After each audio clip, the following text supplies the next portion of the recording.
Have you ever noticed how the most wonderful time of the year can also be the creepiest? All those smiling Santas, the eerie silence of a snowy night, the shadows that dance in the glow of the Christmas tree lights.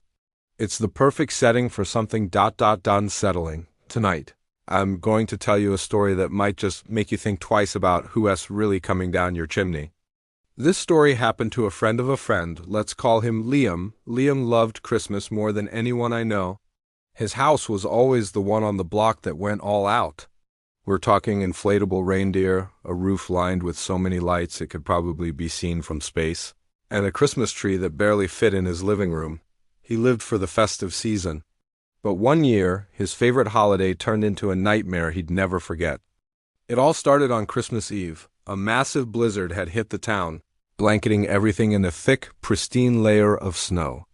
It was beautiful, but it also meant the roads were completely shut down. Liam was snowed in, alone. His family was supposed to drive in that morning, but they were stuck in another state. At first, he didn't mind. He had a roaring fire, a fridge full of festive food, and a stack of classic Christmas movies. He figured he'd just have a quiet, cozy night to himself. He poured himself a large glass of eggnog, put on his favorite holiday sweater, and settled onto the couch. Around 9 o'clock, as he was watching It's a Wonderful Life for the 100th time, he heard a noise. It was a faint thud coming from upstairs. He paused the movie, listening. The old house creaked and groaned all the time, especially in a storm, so he brushed it off. Probably just the wind or a branch hitting the roof. He pressed play and tried to get back into the movie, but a strange feeling of unease had started to creep in. The silence of the house between the lines of dialogue suddenly felt heavy, oppressive. A few minutes later he heard it again. This time it was clearer, a soft, rhythmic scratching sound. It was coming from the direction of his bedroom, right above the living room.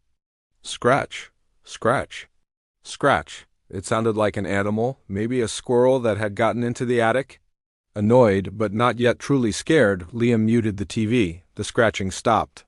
He waited, holding his breath. The only sound was the howling wind outside and the crackle of the fire.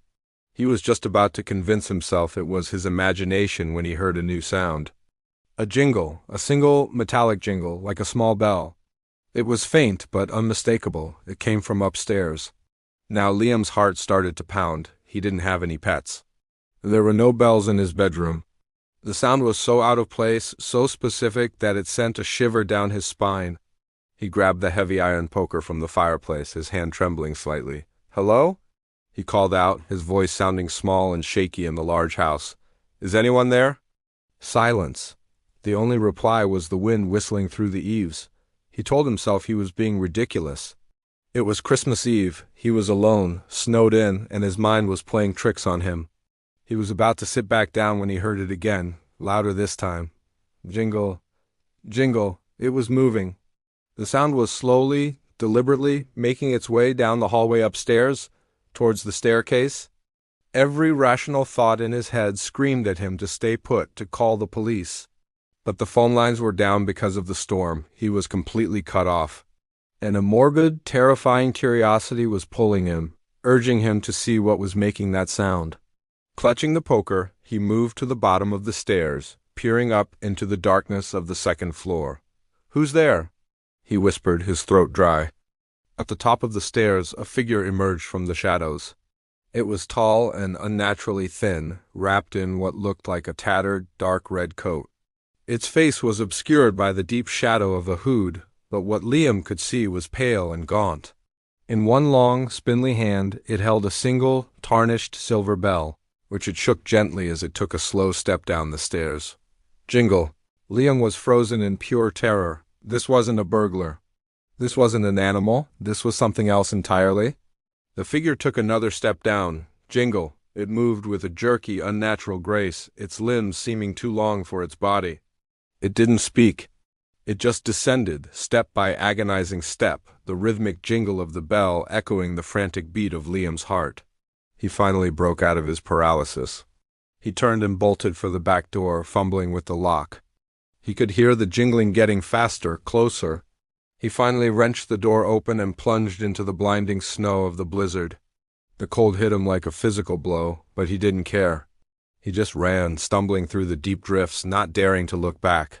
He ran without direction, fueled by adrenaline and terror. The wind tore at him, the snow blinded him, but he kept going, convinced that the gaunt figure was right behind him. He could almost feel its cold breath on his neck, hear that single, maddening jingle in his ear.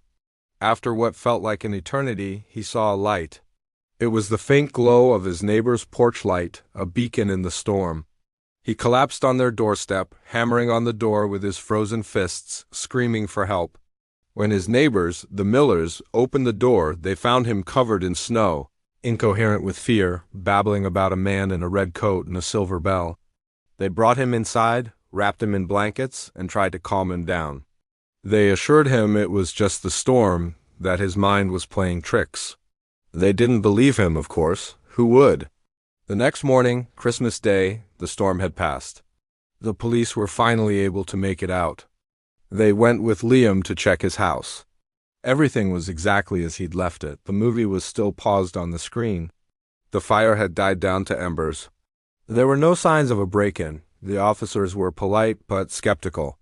They chalked it up to stress and isolation. But as they were about to leave, one of the officers noticed something. On the floor at the bottom of the staircase, nestled in the plush fibers of the carpet, was a single tarnished silver bell. It was cold to the touch. Liam sold that house a month later. He never spent another Christmas alone. To this day, he can't stand the sound of bells. He says that sometimes on a quiet winter night, he thinks he can still hear it. A faint, distant jingle on the wind. A chilling reminder of the visitor he had on that snowy Christmas Eve. So, this holiday season, when you're tucked in your bed, listening to the wind howl outside, if you hear a faint scratching on the roof or a single, lonely jingle in the hall, just pray it's only Santa Claus. Thanks for watching. If you have a spooky story of your own, share it in the comments below. And don't forget to like and subscribe for more strange tales. Stay safe and have a very merry and careful Christmas.